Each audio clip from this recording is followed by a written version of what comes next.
আজ ধনতেরাস, আলোর উৎসব দীপাবলি কিংবা অবাঙালিদের দেওয়ালির প্রথম দিন। হিন্দু পঞ্জিকা মতে আশ্বিন কিংবা কার্তিক মাসের কৃষ্ণপক্ষের ত্রয়োদশী তিথিতে পালিত হয় ধনতেরাস। একাধিক কিংবদন্তি তথা কাহিনীও রয়েছে এই শুভ দিনটিকে ঘিরে। প্রাচীন শাস্ত্র বা আমরা ঐতিহ্যপূর্ণ ভগবত যে শাস্ত্র, সেখানে আমরা উল্লেখিত পাই যেটা, যে প্রাচীনের যে ধন্বন্তরী, এই ধন্বন্তরীর যে ব্যাপারটা এসছে ধনতেরাস বা ধনত্রয়োদশী, এখান থেকে এসছে। তো ধনত্রয়োদশী যে তিথি, সেখানে ধনঞ্জয় দেবীর আবির্ভাব হয়েছিল বিষ্ণুর অবতার হিসেবে বলা হয়। সেখানে অমৃতময়ী দেবী বা ওনার হাতে অমৃত ভাণ্ড ছিল, যেটা দেবতাদের উদ্দেশ্যে উনি এনেছিলেন।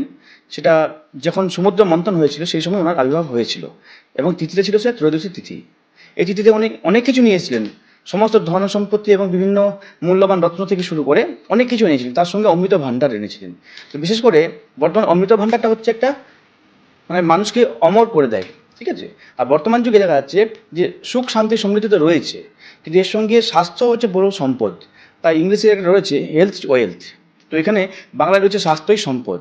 তো আমরা সুখ সমৃদ্ধির সঙ্গে আর্থিক ব্যবস্থা বা বিভিন্ন ধনসম্পত্তি ক্রয় বিক্রয় বা করছি, বা সোনা দানা বিভিন্ন মূল্যবান রত্ন কেনা দানা করছি। এর সঙ্গে দেখতে হবে ধনসম্পত্তির সঙ্গে সঙ্গে মেন যে সম্পত্তি হচ্ছে স্বাস্থ্য। তো ধন্বন্তরী হচ্ছেন চিকিৎসা জগতের প্রথম বলা হয়ে থাকে এবং দেবতাদের চিকিৎসক। তো সেই হিসাবে চিকিৎসার জন্য, বা যাতে আমরা আয়ুর্বেদ চিকিৎসা বা যে কোনো চিকিৎসাতে ভালো উন্নতি পেতে পারি বা স্বাস্থ্যগতভাবে ভালো থাকতে পারি, এই জন্য ধন্বন্তরী দেবীকে বা বিষ্ণুর অবতার হিসেবে পুজো করা হয়ে থাকে। এটা বিশেষ চলে আসছে, এবং সেখান থেকে শুরু হচ্ছে ধনন্ত্রাস বা ধনতেরাস। অর্থাৎ ধন, ধন অর্থাৎ লক্ষ্মী বা সম্পদ, এবং তরাস কথার অর্থ হচ্ছে প্রাপ্তি বা ত্রয়োদশ, ঠিক আছে। যে জিনিসটা কেনা হয় 13 গুণ মতো প্রাপ্তি পেতে পারা যায়, এরকম একটা প্রাচীন একটা রয়েছে, মানে কি বলবো, একটা লোকাচার বা একটা কথা রয়েছে। সেটা বর্তমানে কি হচ্ছে, আমাদের প্রাপ্তি কি পাচ্ছি, আমাদের প্রাপ্ত বা আমরা কি পেতে চাইছি। প্রথমত পেতে চাইবো আমরা ধনসম্পত্তির সঙ্গে সঙ্গে সুস্বাস্থ্য, এটা দরকার থাকবে।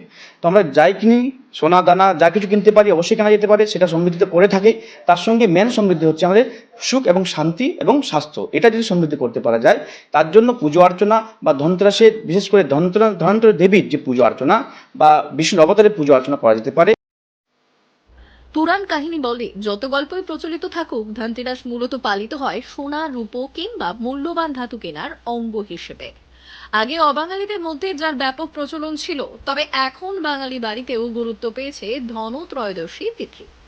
স্বভাবতই ক্রেতাদের আকৃষ্ট করতে ঝাড়গ্রাম রঘুনাথপুরের অভিনন্দন জুয়েলার্স ঘোষণা করেছে বিশেষ উপহার।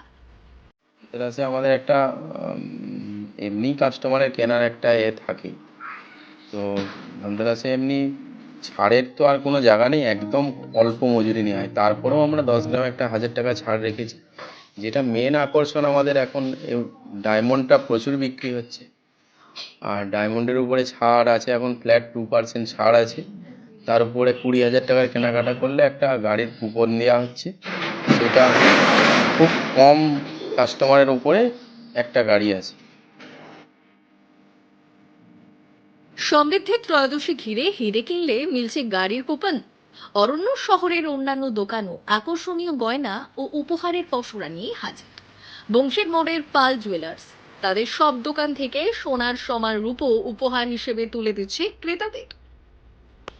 আমাদের ধনতেরাস উপলক্ষে বিশেষ অফার হচ্ছে, যত গ্রাম সোনা কিনবে তত গ্রাম রূপো আমরা একদম বিনামূল্যে দিচ্ছি। কিরকম খদ্দের আসছে আপনাদের? হ্যাঁ, খদ্দের আসছে। মানে মানে অন্যান্য সময় থেকে এই সময়টা কি বেশি হ্যাঁ, আসছে? এই সময়টা একটু বেশি হয়, কেননা ধনতেরাসের টাইম তো, সেই জন্য এই সময়টা একটু কাস্টমার বেশি আসে। সোনা রূপো কিংবা মূল্যবান ধাতুর মতোই গুরুত্বপূর্ণ সম্পদ কিন্তু সুস্বাস্থ্য। পৌরাণিক কাহিনীতেও যার উল্লেখ রয়েছে। দেবাদিদেব বিষ্ণু সমুদ্র মন্থনের সময় দেবী ধন্বন্তরী দেবী রূপে অমৃত কলস নিয়ে আবির্ভূত হয়েছিলেন।